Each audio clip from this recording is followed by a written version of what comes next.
Absolutely, Karen. And this is just a couple of the questions. We're all waiting to see the new Saudi energy minister really setting the agenda, and that's going to happen just a couple of hours from now. Exactly. So all eyes on his first utterances as the incoming energy minister of Saudi Arabia. And clearly the market is going to be focusing on whether or not we're going to see some kind of policy continuation, as most analysts expect, or whether or not he's really going to shake things up and perhaps advocate for deeper production cuts to elevate the price of oil in order to really advance the IPO of Aramco, which is certainly something that Khaled Al-Fallah has been criticised perhaps in the past of not prioritising during his time as energy minister, and perhaps ultimately led to his downfall. Absolutely, and the real big question on the back of that will be how this is going to affect U.S.-Saudi policy, isn't it? Because at the end of the day, we're going into an election cycle, and what has Donald Trump said again and again about the success of his policies with regards to Iran? The oil prices haven't moved, but the Saudis sure need them to. Indeed, and so the mix between the United States and also Saudi Arabia is going to be interesting to watch, and how he responds to some of the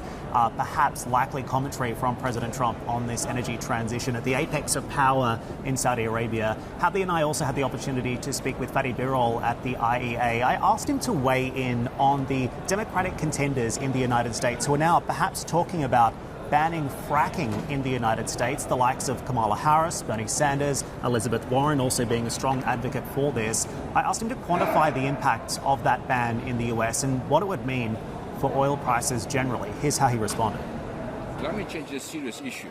Oil industry, gas industry has to be part of the solution rather than being a problem or a barrier. They have to find a solution, but stopping oil and gas production is something that I wouldn't advise the U.S. government or any other government around the world. But they have to produce oil and gas in a sustainable manner. And there are, of course, technologies, plans, and projects are already there to make it a sustainable oil and gas production. Just quickly, could you quantify what that would mean for the market if we saw fracking stop in the U.S.? This would have major implications. Leave aside the market for the U.S. economy, for the jobs, growth, and everything else, and not a good news for the energy security. Because, for example, U.S. natural gas provides a lot of security to the markets up to recently, before the U.S. shale gas revolution. Russia was the country which was dominating alone the gas markets. With the U.S. coming in the picture, there is a choice, options for the consumers, better for energy security.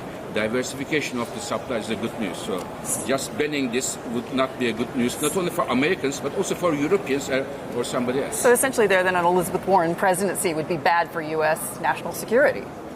It is the U.S. own policies, domestic policies. I don't want to be involved in that, but I can tell you, U.S., after making such a major revolution in terms of shale, oil and gas, helping the economic growth and helping the global energy security, to stop it from one day to another would not be good news at all. So essentially you had there the head of the IEA telling us that the policies of at least three major candidates for the Democratic nomination would put the United States national security at risk. Yeah, and it's interesting, isn't it? Because the advocates for fracking say, look, this process actually increases natural gas supply, and natural gas is, of course, seen as a much cleaner source of energy than crude oil. And that's certainly something that a lot of economies, a lot of countries in this part of the world are really focusing on as we come into 2020 and beyond. It's a big transition underway in this industry to try and diversify the energy mix, and also to promote sustainability, which is a new issue that's coming up more and more in the conversation at conferences just like this. Absolutely, and it's fascinating to see as the years goes on, 10 years out here, Dan, and the intersection between the politics and the energy closer and closer together. Guys, we're going to hand it back to you. Hi, I'm Joanna Bersecci, and thank you for watching. You can check out more of our videos by clicking on the boxes on the screen. And don't forget to subscribe to our channel for more from CNBC International. Thank you for watching.